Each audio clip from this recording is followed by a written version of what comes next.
So the first thing I want to tell you that's really astonishing is I'm going to show you graphs, and I'm going to tell you that you can't find these graphs anywhere else. And I'm going to explain things to you, and I'm going to say the bold statement that in all the time that I've been doing this, I've never met one person, not a judge, not a district attorney, whatever.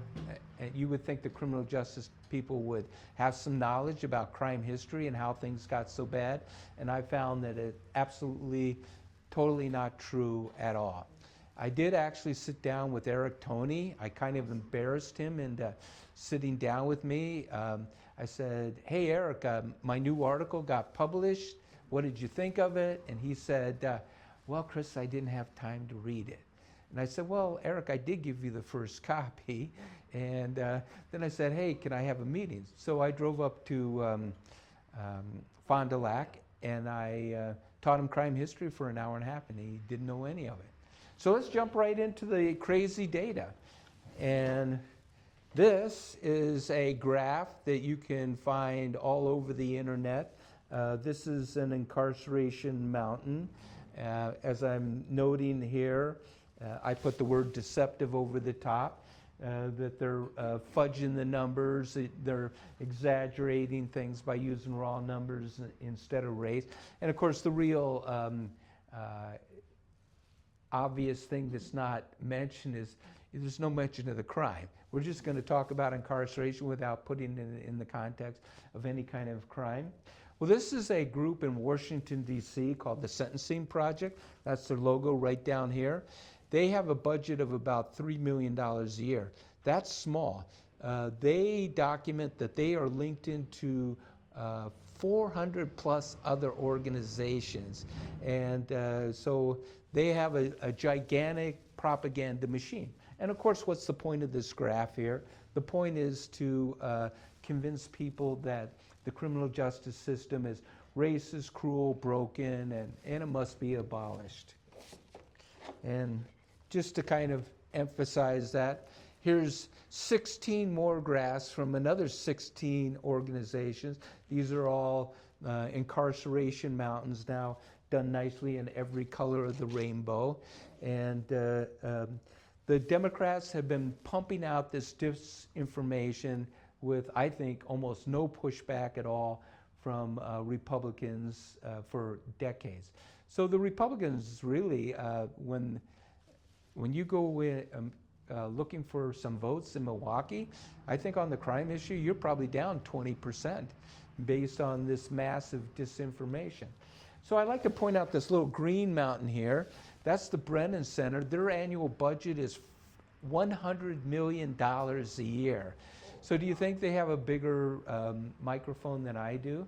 And if you type in the word incarceration at their website, up pops links to over 400 articles tagged en masse incarceration.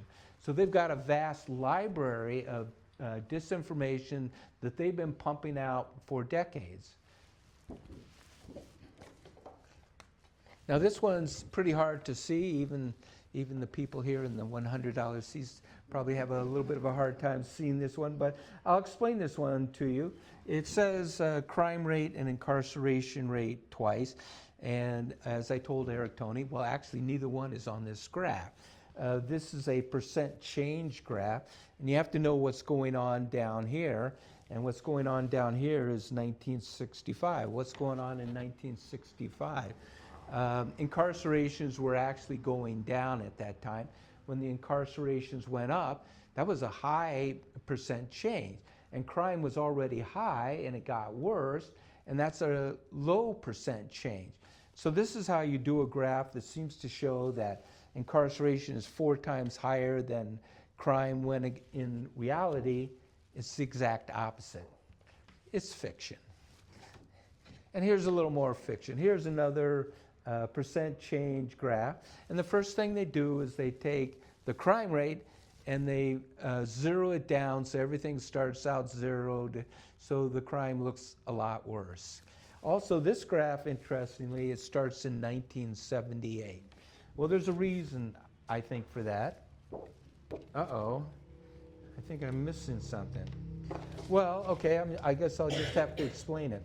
I've got another graph, and it's like 10 more of these graphs from 10 more of these organizations, and they all start in 1980. And the reason for that is because this is at the peak of the insanity. That's when the Democrats will be willing to talk to you about crime.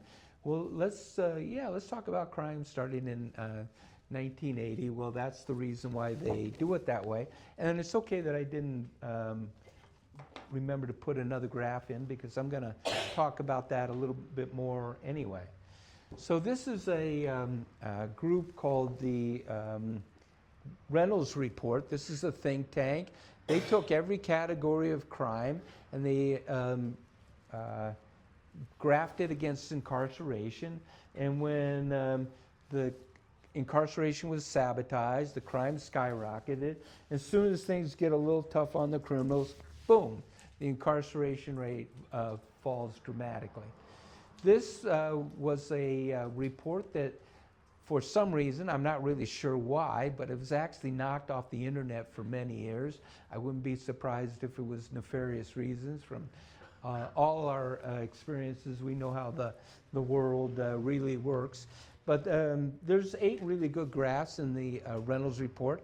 So it is also on my website, and with their 8 graphs and my 16 graphs, altogether there's 24 easy to understand graphs on the website. Now, here we got a homicide graph. This graph starts in 1952, 1955, something like that. And this gray area down here, this is when the Democrats took control of Congress. They took control of Congress in 1955. They held it for 40 years, and this is what they did just to homicides. Now, fortunately, homicide was the only category of crime that only went up by 200%. Every other category went up 300-400%. So imagine us doing a bunch of graphs, and the crime is way the heck up here. And then, of course, what happened? The crime fell dramatically, and then we have the war on cops, the war on courts, the rollback of truth in sentencing. So that's where we're going. So I've been posting this graph a lot lately, because it pretty much shows it all. Democrats at war with corrections, with police, and with the courts as well. I'm not going to say much about this graph. I did it because 2 people were just going on obsessively about out-of-wedlock births. That would be Bob Donovan and Bill Savage. And I kind of told both of them, look, there's nothing you can do about it. You really should do the right thing anyway. But I finally said, okay, I'll take the out-of-wedlock birth numbers. I'll move it 20 years into the future, when the 20-year-olds, that's the prime demographic for crime, the 15 to 25-year-olds, that's when they're hitting the streets for the first time. And actually, I was pretty stunned, because you can see this right here in this area here, the way the crime is just dramatically dropping. This is a doubling of the out-of-wedlock kids hitting the streets, and the Great Recession too, and crime is going the wrong way. I won't say any more about it than that. I realized I needed to do something like this. I showed Eric Toney some samples of the mission statements from the various leftist organizations. They're as insane as ever. All you got to do is read it. And what's the point of that? The Republicans, they run all these one-on-one campaigns, and they say, my opponent in 2024 said blah, blah. You guys, you're kind of missing the opportunity. They're all insane. Say it up front. You know, put them on the defensive. And they're not changing. We should just be reading these mission statements all the time, just to remind people how crazy they are. Now, here's a real simple graph. This is violent crime against incarceration. Now, you might think that, there's these criminologists and, Judge so-and-so is so smart. You might think that this has been graphed 100 times at least, right? Well, go on the internet and see if you can find anything like it. It's pretty astonishing. I think you'd have a hard time finding a graph even similar to this. Now, this is violent crime. Actually, if I had property crime, it would be way up here. It would be 5 to 8 times more. This is an absolutely astonishing graph. It's got some interesting bullet points. The U.S. Attorney was Ramsey Clark. He was such a lunatic, he actually stopped prison construction as things were getting worse across the country. He would go on to defend terrorists, mass murderers, and my favorite anecdote about him, he jumped at the chance to be Saddam Hussein's defense attorney. Who wouldn't want to be Saddam Hussein's defense attorney? Jimmy Carter gets in on the act. He cuts the federal prison population by 1/3, and violent crime, which is already up 350%, he pushes it up, helps push it up to another 400%. And right here is the federal truth in sentencing law. And you can see that everything is together, and then everything is just blowing apart and going in the opposite direction. And the amazing thing about this graph is that I've never even met anyone who could explain to me how crime got so bad. You go into a big room, somebody's going to be able to tell you about the War of 1812 or the Spanish-American War. More people have died in the last 60 years than all U.S. wars combined, and nobody seems to know anything about it. Let me tell you what people tell me. They say that it was out-of-wedlock births, the breakup of the American family. They say it was the recreational drugs. They say it was taking God out of the schools. A popular one is the Great Society. A Newsmax guy dismissed me with that. Dr. Sowell said it was the Great Society, boom, all that. And yet, I'm going to tell you, the answer is right here in this graph. It's undeniable. It's as crazy as it is. You can see it, and it's undeniable. As crime is getting worse, and I'll show you the property crime in a minute, they're actually cutting the incarceration rate year after year. You can see it. It's actually falling for 20 years. In fact, by about 1970, pretty much every category of crime is up by triple digits across the entire country. And actually the Democrats knew that they couldn't keep telling people that, we're magically rehabilitating the criminals. Obviously they couldn't keep selling that crazy idea. So you know what they did? Well, they controlled the House, they controlled the Senate, the most liberal Supreme Court. There's no alternate media. So they just changed their mantra. The criminal is now the victim of the unjust society.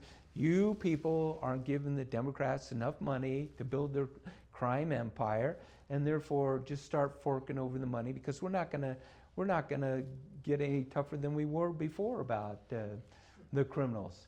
And so the criminal justice system is literally being sabotaged in this area here. So I want to point out that this says mass incarceration fiction. This went with my article, Mass Incarceration Fiction. This was published just 2 years ago.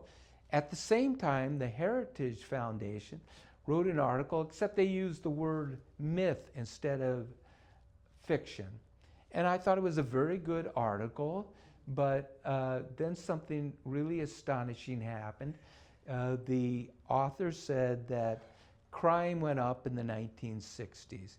Well, I think that's quite the understatement, especially for a conservative to just say that crime went up. And you know what his explanation was? He had no explanation. It's just something that happened, I suppose. And then he said, incarceration and crime went up together. And there you go. You can see it right there. It's going up together. After a slight lag, he said. That's not a slight lag. That's 20 years later. So how do I explain this? There's very few conservative criminologists. I've started calling myself that, and I tell people I'm almost as rare as a unicorn. And the people who've gone through the academic route, they just, I think, get so beaten up that they have a post-traumatic distress order. Like they can't say, well, the emperor actually isn't wearing any clothes. They can't say the obvious stuff. How insane is that? Now, here's an expanded version of the same graph, because I still have the violent crime, the incarceration, and I added the property crime, and the way I did the property crime is, of course, I just squeezed a way down with the different scale just to get it to fit on the graph. And then the green line is social spending. And this is a Democrat shtick that we hear all the time. Social spending is proven to reduce crime. The $250 million a year Vera Institute, this is just one of these groups, $250 million, that's their annual budget. They say on their website, the social spending is proven to reduce crime. And here you can see it. The Democrats take control of Congress. The Democrats lose control of Congress. The Democrats increase social spending by 300%. These are all Democrat programs designed by them, manned by them. And when they get done, violent crime is up 450%. Now, this was Mamdani's shtick. Oh, we need more social spending. And of course, the Democrats in Milwaukee, they do this all the time too. But Republicans don't bring data like this. Instead, it's like, well, in my opinion, that's not going to work. In my opinion, I don't know why people think that way. Bring the data, please. That's what I'm trying to do for the Republicans. I'm trying to bring the data. And if you notice, this time I just label it right there, sabotage, because that's what it was. And here is a 100-year graph, actually 101 years. Starts in 1920, goes up to 2021, and then I added the updated data there at the end. The big blue area there, that's the Democrats setting the country on fire, the Democrat total control of Congress. One of the things we hear all the time is that crime is about economic hardship. And let's take a look at it. So you got economic zones here. Is crime really about economic hardship? Well, it's going the wrong way here. It's going the wrong way here. It's going the wrong way here. It's going the wrong way here. Over 100 years, crime didn't follow hard times, bad economies, or high unemployment. Didn't happen once. Boom, we just blew up another Democrat myth. And here, Eric Tony asked me if I had something for Wisconsin. Here is the Milwaukee homicide graph. So this is starting in 1955. The red line is the Milwaukee homicide rate. The blue line is the national homicide rate. And then it took me 3 days to do that line at the bottom, but it was worth it. This is Wisconsin without Milwaukee. And you can see that, relatively speaking, there is no homicide problem in Wisconsin outside of Milwaukee, relatively speaking. And you can see that 10 times increase in crime and 10 times higher than the rest of the state. How crazy is that? And some interesting bullet points like, you know, we've got your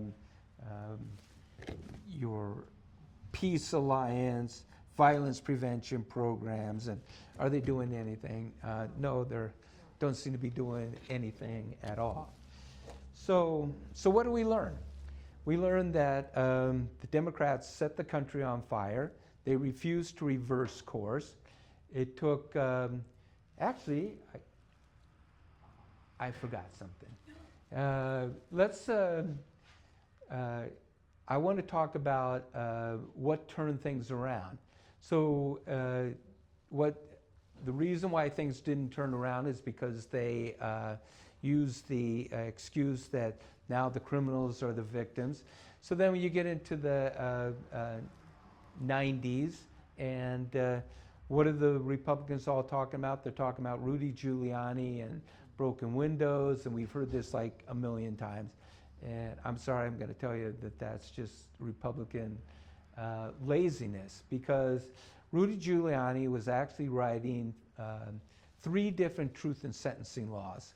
He was elected at a time when crime was already falling for 2 years in New York City. Then the federal law was passed, and New York State passed their own state truth in sentencing law. And then a couple years later, New York State passed another truth in sentencing law. So thank God for Giuliani. He was a great RICO prosecutor of the mob. He went into New York City, he got the police doing their jobs, but the courts also were not sabotaging him anymore. And now crime is falling all across the country. And to this day, Republicans are going to say, oh, all you got to do is talk tough and enforce the little things. And unfortunately, that's not actually the way things really work. So the Democrats set the country on fire.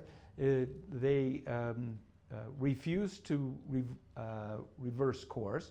So what did really turn crime around in the 1990s? Well, you've seen this several times now. What's going on here? The Democrats are losing control. The public is so frustrated, they're even willing to give Republicans a chance. So what really happened was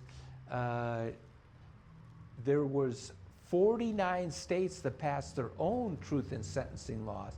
Now imagine the fight to get all those laws. The federal law itself, it took 13 years. It was mentioned in a task force in, I think, 81. It took till 93 to get the federal law.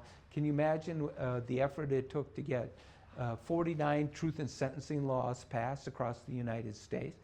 And that actually isn't even the tip of the iceberg, because I can name 7 categories of law: probation, parole, pretrial detention, early release, recreational drug laws, laws that seized assets, etc.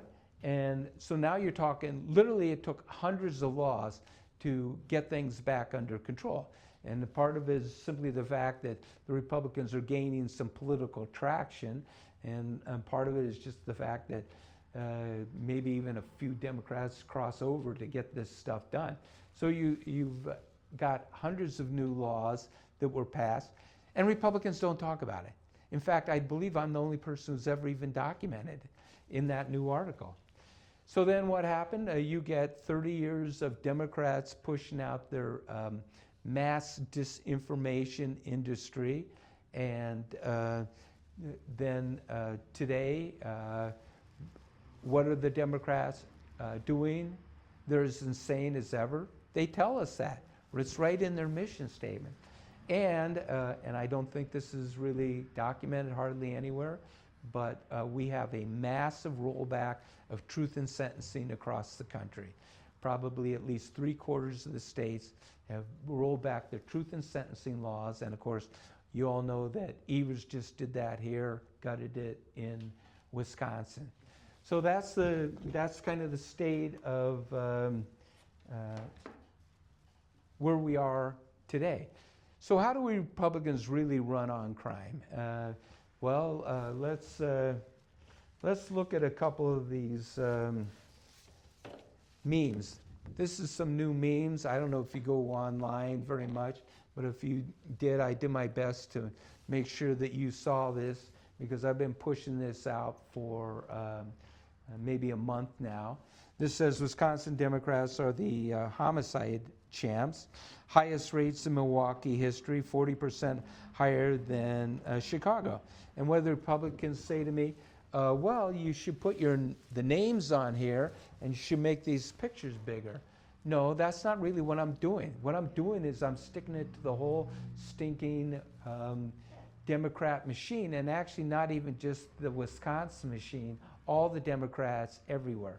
So, so of course, what's her name? Sarah Rodriguez, Mandela Barnes, Francis Hong, or whatever. So they've all jumped in too, and this graph works just as good to embarrass them too about bringing the actual crime data. They're 40% higher than Chicago. Is that based on per capita? Yes, and that's the way. And then I got another one. Is the narcotics champions. So, you know, I sat down with Eric Toney, as I said, and I said, Eric, you really should have stuck it to Josh Kaul about the open borders. And he kind of did. You know, he's on TV with him, and he says, well, the border is open. And Josh Kaul says, the Biden administration is doing a fine job at the border. And that's kind of the end of it. And Eric, today, I asked him, what do you think? He says, well, now he's going against Kaul on his attacks on ICE. Well, there's no reason, Eric, why you can't say that Josh Kaul smiled, said the border was open and was just fine, and 5,000 people in Wisconsin died of opioids. He didn't lift a finger. And of course, again, I'm not just talking about Josh Kaul, I'm talking about all of them. Nationally, 400,000 opioid deaths from 2021 to 2024. So yeah. So Donovan ran against Cavalier, and he was going to be the next Rudy Giuliani, and I kind of tried to tell him, well, you know, that's really not going to work because the governor, the attorney general, the district attorney, and the common council are actually all opposed to you. You're not going to make that fly ever. So he might even listen to me a little bit.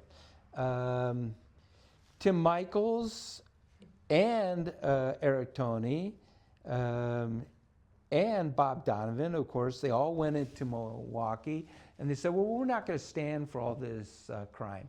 Okay, fair enough, that's good, but they could have gone a lot farther. They could have reminded everyone, but they don't think this way, that the city had great jobs, it had thriving businesses, and all of that was being driven out. So I'm trying to remind people that in some of these things that I said here right on this graph here, thriving businesses and great jobs driven out by runaway crime. Stick it to them for their decades of failure. And the Republicans just don't seem to really think about crime in this way. And I know that the Republicans have never done this before because they don't have the data. Nobody's got the kind of crime graphs that I have. And if you don't have the data, you can't possibly run on a crime history that you don't understand or know anything about. So I've talked a lot, and like I said, I really wish we had a few candidates here, but does anyone want to ask any question? Well, there was a while back a Milwaukee police chief that, well, crime was down, but that's because they were downgrading all the crimes. Yeah, there's problems with the crime stats. So what I basically say is, look, the FBI uniform crime stats, they're still the best. Back in the maybe the 50s, they were changing the way the data was gathered. Yeah, we hear stories about certain municipalities are not reporting the crime and they're not reporting it the right way. And also, it's always been kind of recognized that it's an imperfect system. That's why they have these crime victimization surveys. And it's really kind of a relative thing. So if the crime numbers were the same last year and this year, but the victimization survey says, hey, more people are saying they just didn't even bother to report the crime, then you kind of know that it's getting worse. So no, it's not a perfect system, but the FBI uniform crime stats are the best data that we have. So yeah, I know there's problems. I know, I was like really totally disgusted. I joined our city of Greenfield. We have the Citizens, I think what it's called, Police Academy. Mm-hmm. And of course, when I do the drive along, I want to do it when there's action, so I did it Friday night. I did second Yeah. shift. Anyhow, nothing. Well, that's He just got done stealing cars and breaking Yeah. it, and nothing's being done. Nothing. They sent him home. I think there's a misconception about truth in sentencing. People think that it I'm means sorry. much tougher standards, but actually it means the end of fake criminal justice. So I did want to go back to this graph a little bit, because by this time here, 1980 or so, for every 100 crimes, on average, there's not even one person going to jail. Because there's just so much crime and so little people going to prison. And that's why we had to have sentencing standards, so that the loopholes would all be plugged up. So, And And- talked to it with our city judge. mhm. He's heard my opinion. So the thing that I think infuriated the public the most was that, let's say that a person got a seemingly appropriate 10 years in jail, right? They'd be out in 14 months. Yeah. So, so it is fake criminal justice, and that's really what truth in sentencing is to me, more than anything. It's the end of the fake criminal justice. Well, Evers just brought it back. Life sentence is now not a life sentence. A long sentence is now a short sentence, and that's what he's brought us back here to. But also, remember I mentioned all those graphs that I forgot to show you, but other than one that started in 1980. So this is what the Democrats want to do. They want to talk about crime from here forward. So why not? Because they're going to say, well, crime's hardly getting any worse. It's already through the roof. But crime is hardly getting any worse. But our poor clients are going to jail in higher and higher numbers. Isn't that tragic? And in fact, they do histories, and they forget to mention the 1960s at all. But you know who else doesn't talk about the 1960s? The Republicans. This used to be an everyday expression, and you know, I think some of you should probably remember this. The criminals were back on the streets before the police could fill out the paperwork. Revolving door crime wave. It was like an everyday expression.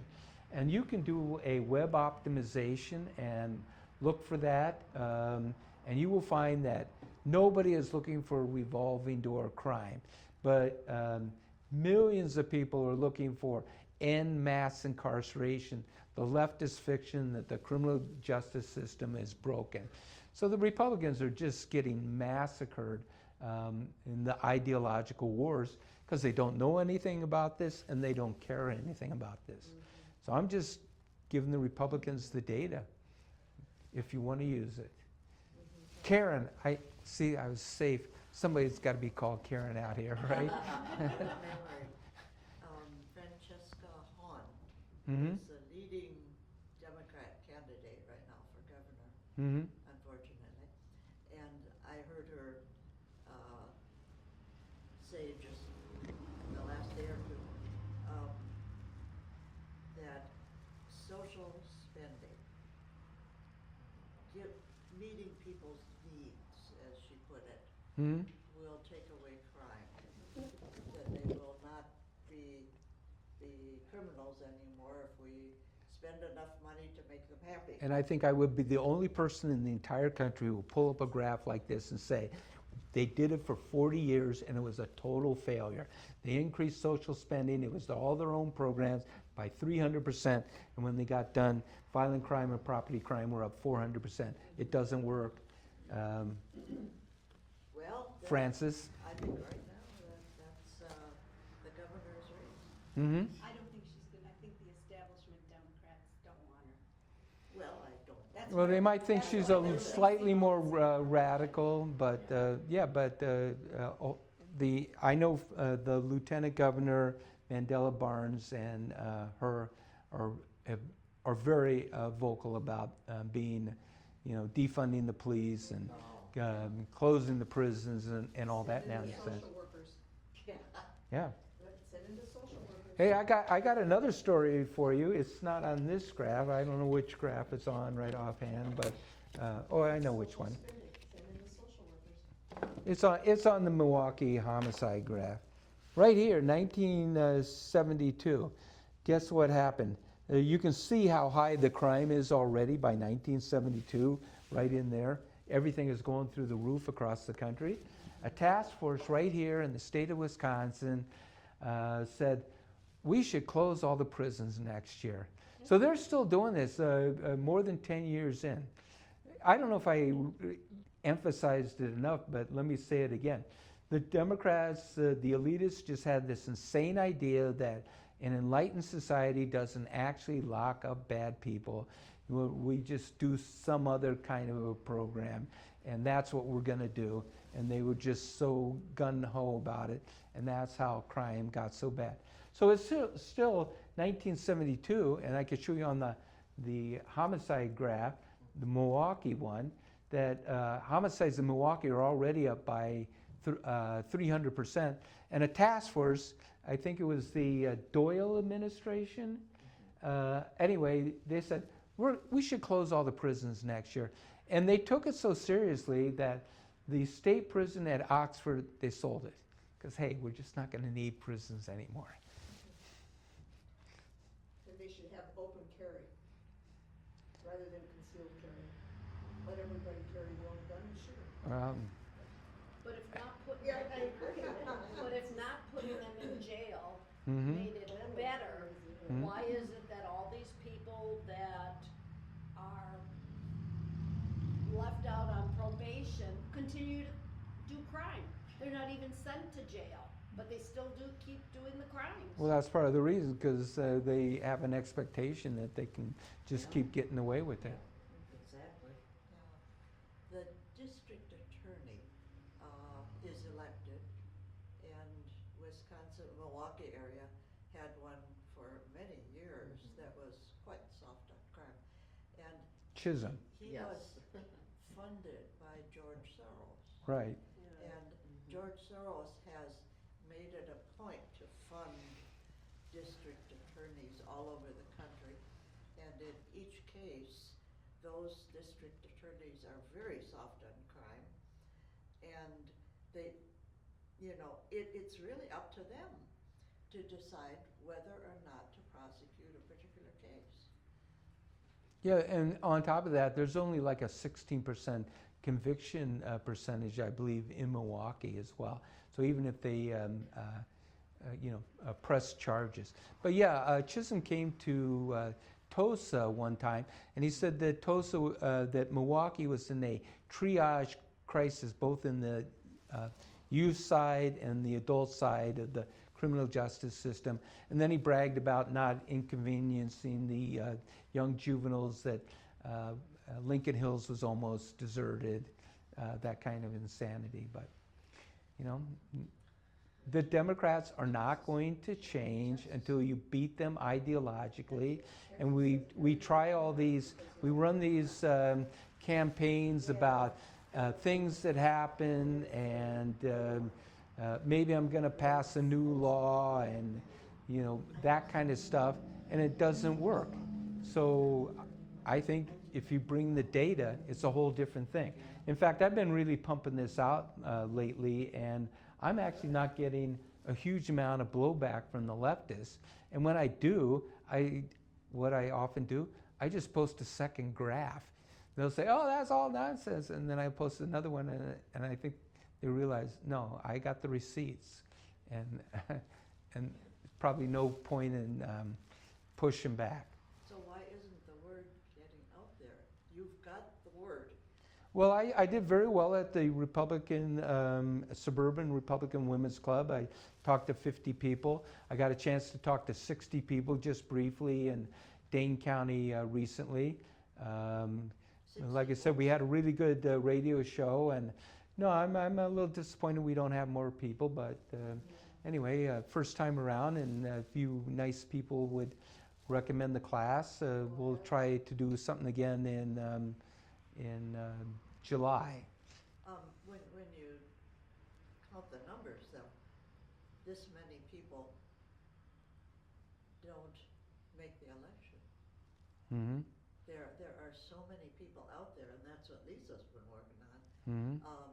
who vote, or should vote, but they don't have the information. Mm-hmm. And, I mean, it's like 1,000 to 1. Mm-hmm. How do we get it to the other 999? Well, I'm basically running a parallel campaign to Eric Toney. Did you realize that I think Eric Toney had the most remarkable campaign I've ever seen, and was so illustrative of the problems, because he had over 100 police endorsements. He had a half a dozen police associations, and I got 120 nomination signatures for him. Yeah. And people would scream at me, "I'm not going to vote for someone who has the backing of the police." Now, you can find those people over there, but you think that I was talking to some far out extremists? That campaign was a losing campaign across the whole state. And it's a negative campaign in Milwaukee and Dane County to say that you have the endorsement of the police.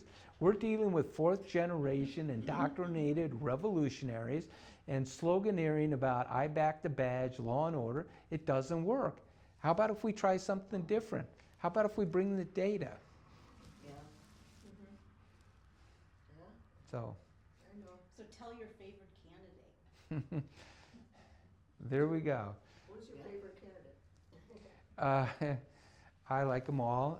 And, seriously, Republicans talk about crime, and I probably agree with 99% of what they say, but none of them bring the data. Yeah. And I got the data, I got the kryptonite. I'm just asking you, take it and run with it. And we're going to, I don't think I mentioned it.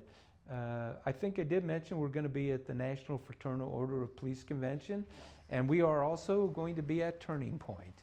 And I'm excited to go and talk to the young people, because Yes. they're not wedded into, this is the way you do things. Right. And I think they might be pretty excited about, well, maybe we'd like to win on crime issues, because it's astonishing. Where's the crime the worst? It's in the blue cities, and the Republicans can't turn it into a winning issue. I'm sorry, the chairman of this county, he doesn't even want to really talk about crime. He was on the radio the other day, and he said, well, Republicans should tell people that crime is bad and don't do that.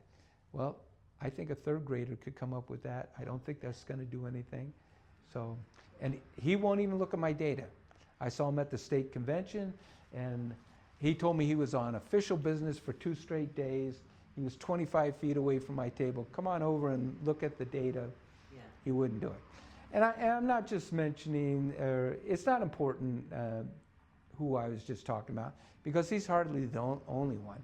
The establishment does not like to change, and it's just going to take grassroots. It's going to take people like you to change things. And when things start to happen, then the other people will, oh yeah, well, we always thought that was a great idea. Right? See, she gets it. All right. Hey, I've talked quite a bit.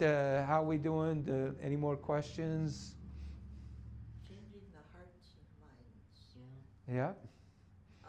I was at Walgreens last year, just up the road on Highway 100, and kids were literally walking out with stuff that they had not paid for. Yeah. Mm-hmm. And I'd look a couple of them in the eye, and they Mhm. just grinned. Mm-hmm. And the cars were waiting for them out in the parking lot, that Mhm. they could just climb in and go away. So at the top of my website, I named the 7 fictions that the leftists use to build their crime empire, like Truth in Sentencing Doesn't Work, The Criminal is the Victim of the Unjust Society, Social Spending Reduces Crime, Crime is About Economic Hardship, and you just saw the data. We blew up all those myths. So now it's not my opinion versus your opinion. I got the data. You can use the data too. You've got the facts. We got the facts. We gotta get them out, though, to the younger generation, Yeah, I think too. I think And you'll make get it. them to buy in. Yeah. We need them out voting. Yeah. That's Well, I think you'll make a big hit with the Gen Z generation, which is Turning Point.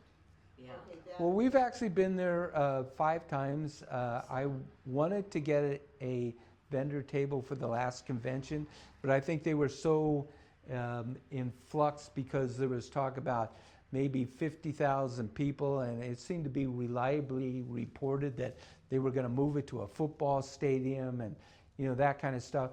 And finally, you know, I went through about 4 names, and then finally a person I never heard of said, well, the convention's in 2 weeks. I'm sorry, it's too late to do it now. But anyway, so as soon as we could, we got our money in, our application in, and we're signed up now. So we will be there in December. And for them to have these conversations with their friends, Mm-hmm. we really need to do that. Mm-hmm. That's excellent. Can I say thank you? And Oh, yes. are we good? Thank you. Yeah, excellent. All right. Thank you so much.